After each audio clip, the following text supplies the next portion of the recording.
Hey, salut tout le monde! Bon, le Tokyo Game Show, déjà! Hey, c'est dans l'actualité du JV, hein? Ça arrête jamais, hein? Qui va avoir lieu du 21 septembre, le jeudi 21 septembre au dimanche 24 septembre. Euh, ça, déjà.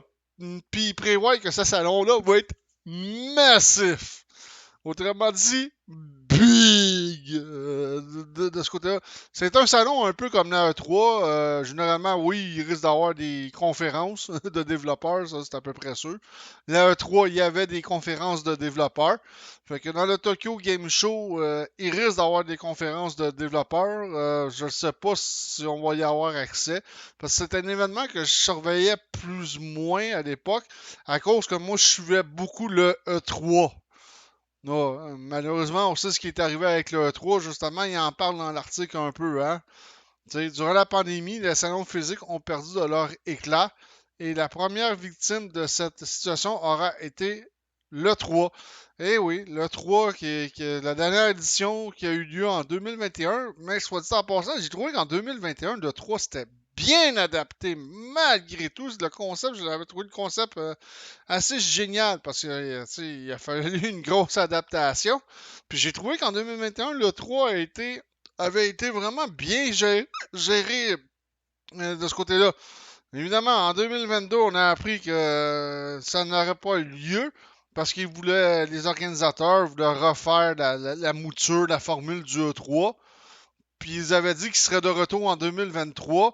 Et en 2023, mais ça l'a encore aussi foiré parce que les constructeurs principaux ne voulaient pas y aller. Xbox voulait pas y aller. PlayStation avait refusé d'y aller. Puis Nintendo avait refusé d'y aller.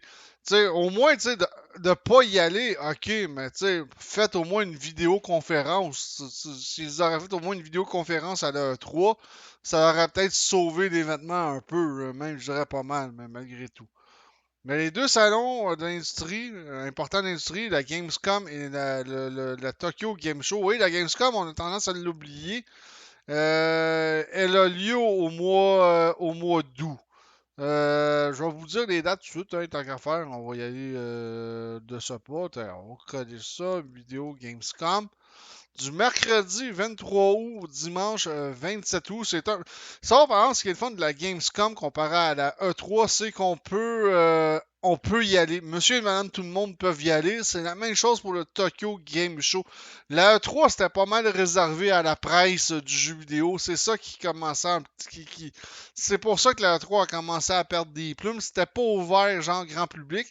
Puis en 2023, si l'événement aurait lieu, le but était là, c'était d'ouvrir l'événement au grand public.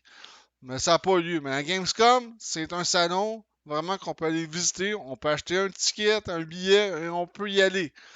Même chose pour le Tokyo Game Show. De ce côté-là. Des salons comme ça, accessibles, c'est génial. Moi, s'il y en aurait un là, aux États-Unis, proche, pas trop loin, c'est sûr que j'irais faire un tour. Je suis sûr que c'est une expérience à vivre au moins une fois dans sa vie. Surtout quand on est fan de jeux vidéo. Hein. De ce côté-là, puis c'est ça.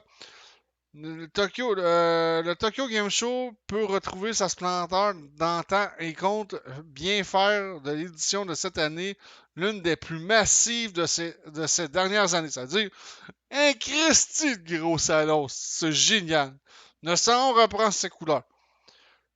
Cette année, le Tokyo Game Show voit à nouveau les choses en grand puisque Computer Entertainment Supplier Association, ça c'est l'organisateur du Tokyo Game Show, indique que le Makuhari Mess, ça doit être la place où est-ce que le salon se fait en général, sera cette fois-ci utilisé dans son entièreté. Oh, ça veut dire qu'ils vont utiliser tout le bordel pour mettre le plus d'exposants possible.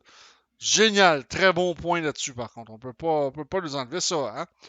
L'organisme avance que l'an dernier, la demande pour le salon plus grand s'est fait ressentir. Bon, ben au moins, ils ont écouté les organisateurs. C'est ça qui est bon. Faut toujours écouter, faut toujours quand même écouter les fans. Parce que c'est les fans qui font vivre ce genre d'événement-là. Pas ou les développeurs aussi, les exposants aussi, mais les fans aussi, parce que tu fais payer des exposants, tu fais payer tes exposants pour exposer dans ce genre de salon-là, mais les fans ne sont pas au rendez-vous à cause de X raisons. C'est sûr que ça pas, c'est un peu une perte de temps rendu là. Malgré les restrictions liées à la pandémie, le salon était rempli d'exposants et de fans de jeux qui attendaient une édition en bonne édition et l'excitation sont revenus au sein du Makuhari Mess. Cela nous a fait réaliser une fois de plus la forte demande et l'importance d'organiser un véritable salon en toutes circonstances. Autrement dit, plus de COVID. On y va à planche de ce côté-là. Une liste d'exposants. Ah ben tiens, on va aller voir la liste aussi. J'espère que je ne sais pas si on peut avoir. Ouais, on va pouvoir l'avoir, on va aller la voir. De ce côté-là, du moins, on va essayer. Une liste a aussi été partagée, nous laissant entrevoir de grands noms sur place. Yes, et évidemment, celui qui attire plus l'œil, évidemment, ça va être Xbox. Parce que Xbox, avec le procès qu'il y a présentement entre Xbox et la FTC, tous les documents qui ont leaké, j'en ai parlé dans des vidéos précédentes, Xbox avait une méga liste de studios. Puis il y en a là-dedans, il y en a plusieurs que Xbox aurait aimé acheter, donc j'en ai parlé dans une vidéo précédente. Le fameux studio Nippon Sega. Ça, parce que si Xbox aurait racheté Sega, il y aurait quand même pied. Il y aurait un pied à terre en Asie. Parce que présentement, Xbox il y a beaucoup de misère à percer dans le marché asiatique. Hein? Celui qui attire le plus l'œil est bien entendu Xbox qui montre une nouvelle fois sa volonté de se créer un public sur le territoire japonais. Ouf, ça sera pas facile parce qu'on sait que PlayStation domine le territoire japonais ainsi que Nintendo domine le territoire japonais. Ça sera pas facile de ce côté-là. Il pourrait bien progresser cette année étant donné que la marque bénéficie d'un partenariat avec Atlus. Oui, ça on a vu ça dans le Xbox, dans le dernier Xbox Showcase dans la Summer Game Fest. Pour présenter certains jeux comme les Persona et Métaphore ReFantasio. Exactement. Ça, c'est la liste partielle des exposants. On va aller voir la liste complète des exposants. Arc System Work, évidemment, Bandai Namco. Et puis eux autres, ils ont tous des jeux intéressants à proposer, Bandai Namco. Capcom. Sont sûrs, on peut pas passer à côté de Capcom. Gun Ho Online Entertainment, je connais pas, je les connais pas toutes, hein. Verse, je connais pas non plus. Koei Tecmo. Ah ouais, ça c'est très vieux comme studio. C'est un des plus vieux studios qui existent actuellement. Konami, évidemment, un autre des plus vieux studios qui existent aussi. Capcom aussi est très très vieux comme studio. Microsoft Corporation Japan, Xbox.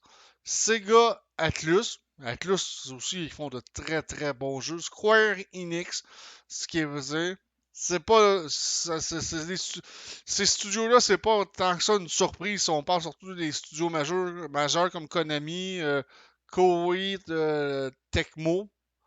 Ouais, dire que ça faisait des jeux d'arcade il y a très longtemps, cette compagnie-là. Même chose pour Capcom, soit en passant. Puis Capcom, Bandai Namco aussi, ça fait très longtemps que ça existe. On va essayer d'aller voir la liste complète. Oh boy. Yeah, boy. Bon, ben, ça, c'est une liste. On va peut-être pas s'attarder trop tôt, mais il y en a un sacré paquet. Hein. Bandai Namco. 17 Live, je connais quand même assez bien. 4Gamer.net, je connais aussi. Arc System Work, ça on en a parlé. Le fabricant de pièces Asus, ça très connu pour fabriquer des pièces d'ordinateur.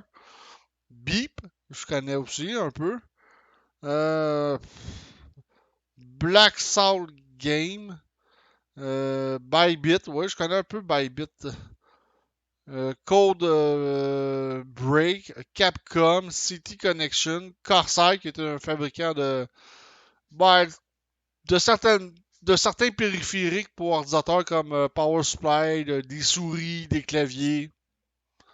Et ils fabriquaient même des disques durs à un moment donné, des SSD. Je m'en rappelle, j'ai déjà eu des disques durs SSD signés Corsair, mais ils fabriquent pas de motherboard ni de carte vidéo.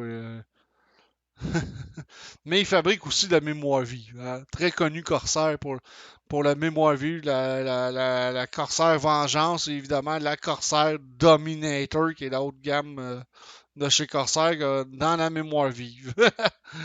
C'est ce que j'ai dans mon ordinateur, la Dominator. Ça va bien par contre. On paye, mais ça marche. D3 Publisher. Et j'en passe. Fait que, très grosse liste, honnêtement. Là, très, très grosse liste. Quand ils disent que ça va être une édition massive cette année, mais ici, on n'a plus de misère à le croire. Si on voit toute la liste d'exposants, c'est. C'est. C'est inouï. C'est inouï de ce côté-là. Évidemment, en parlant du Tokyo Game Show, on va finir avec le Tokyo Game Show. Évidemment. Une édition mémorable à venir. Et aussi, Xbox Gen en parle pour la simple et bonne raison que. Tu sais, ils parlent ici. Ont confirmé leur partition. Sony et PlayStation seront aussi de la partie. Et ça, ce qui est. Ça, ce qui était très très sûr parce que sur l'autre article, je l'ai pas vu vraiment Sony dans la liste des affaires, mais au moins les Xbox Season confirment que Sony va être là. Sony n'aura pas le choix d'être là. Hein, si Xbox a pointe l'année, Sony c'est sûr qu'il va y être. Hein.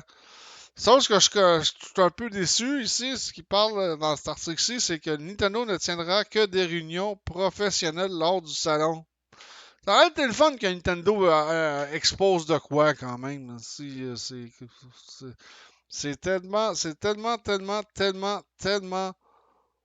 tellement, je sais pas, je trouve ça niaiseux. J'aimais ça quand Nintendo était exposant dans ce genre de salon-là. C'était vraiment, vraiment, vraiment le fun. Fait que, bon, ben, c'est ce qui conclut un peu cette vidéo aussi concernant le Tokyo Game Show. Ça va être un rendez-vous en septembre et j'espère qu'il va y avoir du nouveau qui va être dévoilé, de nouveaux jeux, surtout des nouveaux jeux. J'ai hâte de voir si on va avoir le droit encore un tas de nouveaux jeux pour 2024. Fait que là-dessus, je vous dis ciao tout le monde, à la prochaine.